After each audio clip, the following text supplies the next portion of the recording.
Hey guys, Demise here, welcome back to my channel. And in this video, I'll be showing you guys the best rares in every single faction. So the first faction, Bannerlords, the only rare I will build here is the Valerie. She has the buff extension, which is very good for clan boss, and she also has a shield, which can be good on other different contents in the game. On to High Elves, we have Apothecary. The best rare speed booster in my opinion, A3, increased speed with turn meter fill. Then you have the very large heal on the A2, and then the attacks 3 times at random on the A1. So this guy is probably your best option for the early game speed boosting, and he can be used in Fire Knight as well because of the A1. He is also a healer, and he also has the aura that gives increased defense in dungeons by 21%. So if you guys do pull this guy really early on, you should definitely be using him. The next one is Elhain, one of your starter champions. It's a given your starter champion if you are a low spend free to play. That starter champion should be your first ever 60. So if you do pick Elhain as your starter champion, you should definitely be using her. So the next one, RARES. She's only really good if you have the Mytha, and that's about it. So if you don't have the Mytha, I don't suggest building out RARES at all. And then you have Reliquary Tender. Probably the best rare cleanser in the game, in my opinion. She has the removes all debuffs on all allies and then continues heal on them. Then she also has a revive, decrease attack. So if you do pull a Reliquary Tender, I suggest getting her to 50 as fast as possible. She's really good support overall, and she'll be used in most of the content in the game anyway. Moving on to Sacred Order. Lots of champion, but there's only one champion I would ever build, and that is Aethel. If you guys started with Aethel, make sure you 60 her, because she is an amazing campaign farmer, just like every single starter champion. Aside from that, everybody here is useless. Templar can be used to cheese Bommel, but that's only for Bommel and literally there. He can't be used anywhere else, so I don't suggest building up any of these other rares as well. Moving on to the Barbarians, here we have a few, I guess. Mark, if you guys don't have any other block debuffs champion, she's really good for the job, so very good for speed shooting clan boss later on in the game with increased defense as well. AoE A2 decreased accuracy, it's okay, and then A1 decreased defense. If you guys have a different block debuffs champion, I don't suggest building out Mark, but if she is your only option, she's okay for the job. The champion we have is War Maiden, the best possible farmable rare in the campaign.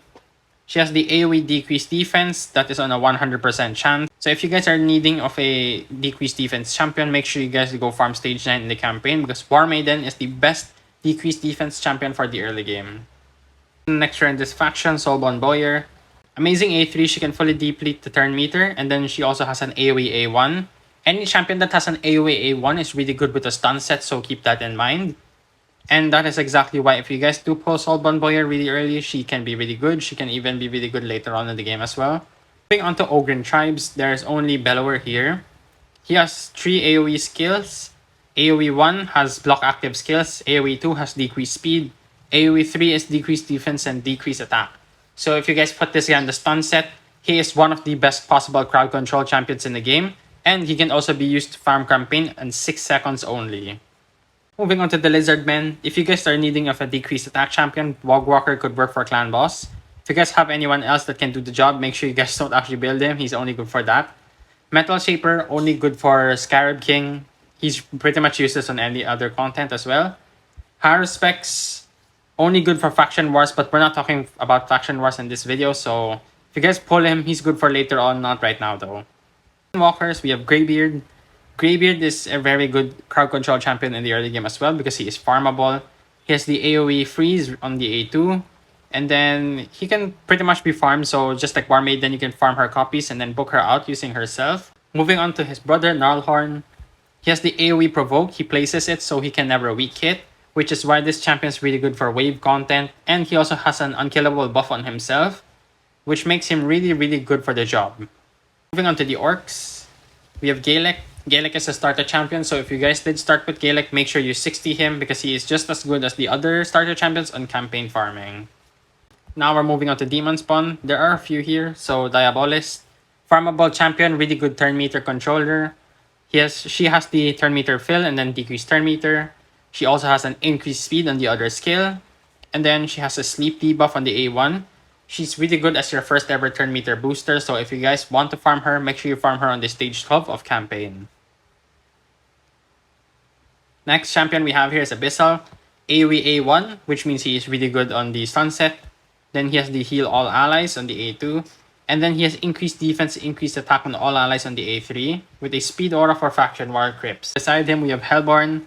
She is one of the only rares that can increase duration of all ally buffs. So if you guys do have her, make sure you save her because she's really good. Because of the buff extension, of course. And she can be used for the Spirit Keep as well for the heal reduction.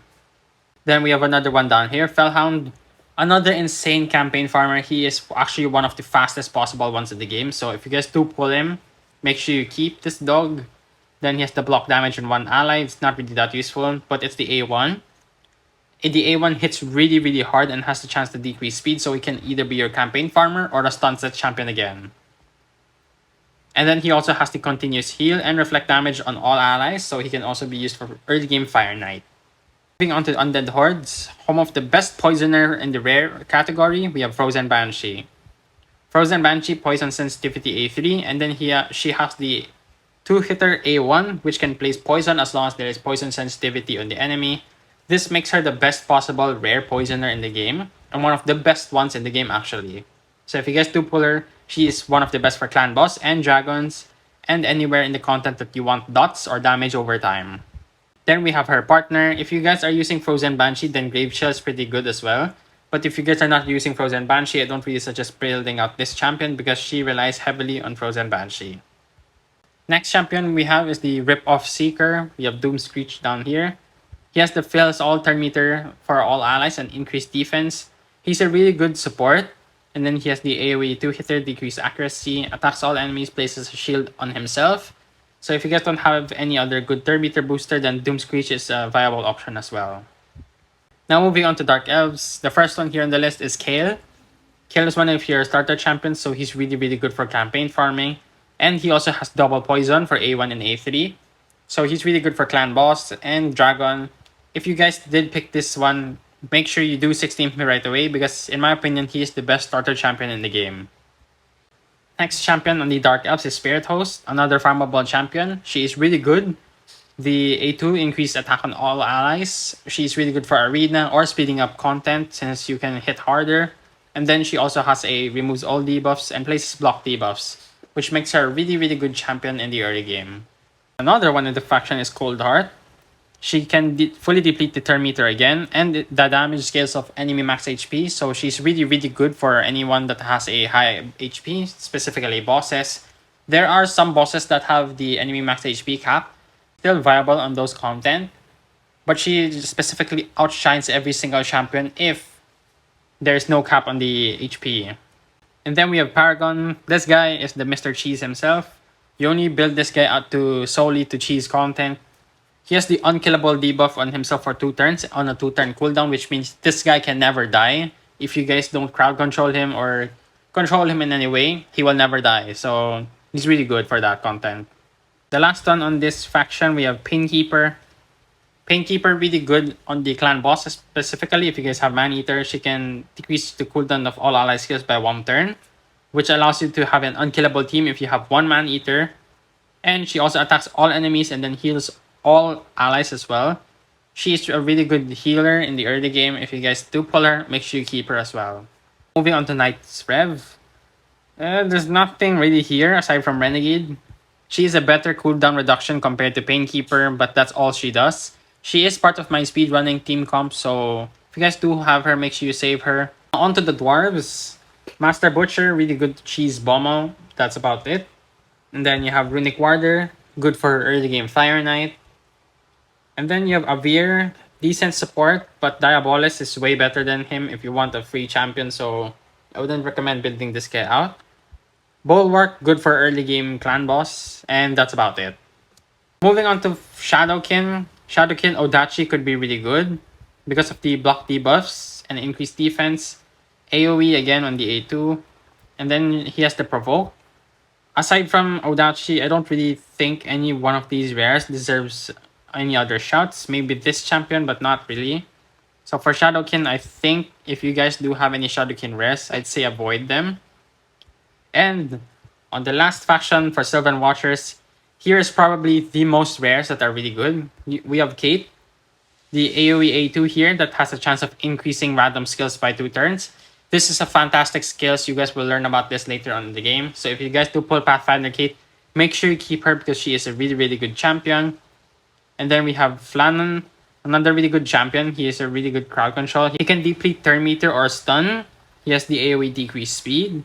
And he also has an ally attack with one ally, so he's decent. And then he has a chance of getting an extra turn if this guy can place decreased speed on 3 enemies with this skill. Next one, we have Turlak. This A1 is a decreased attack on the small version, not really that good. But he has increased speed on all allies. He can also put Veil and Shield on all allies, which is why this guy is a really good support in the early game, especially this passive right here decreases the damage received by skills from all allies under Veil or Perfect Veil. And then you have Not. This guy is also really good, amazing for Faction Wars specifically because of the revive. He has a heal and increased defense, and then he has another decreased attack, the small version, but he also has speed aura for faction crypts. So that pretty much wraps up the video. If you guys do have any other rares that you guys want to give a shout, make sure you guys leave that in the comments. And just to show you guys on my own account, I did build most of these rares. Grave Shield was my early game clan boss champion, which is why she only stays at 5 stars. We have War Maiden, who is 6 star. RARES, since I have the Mytha right here. And then I have Mark. I no longer use Mark because I don't need her anymore. I run an unkillable clan boss team. But I do have Belor. I have Apothecary, my starter champion, Frozen Banshee, and Cold Heart. The Paragon down here is solely for cheesing. And then we have Reliquary Tender for my cleansing on Nether Spider. I have 1 Renegade. And then I have 2 Renegade right here. So I did build most of the rest that I did talk about. These were the ones that carried me through the early game to the mid game. And if you guys did enjoy the video, make sure you guys leave a like and subscribe to the channel.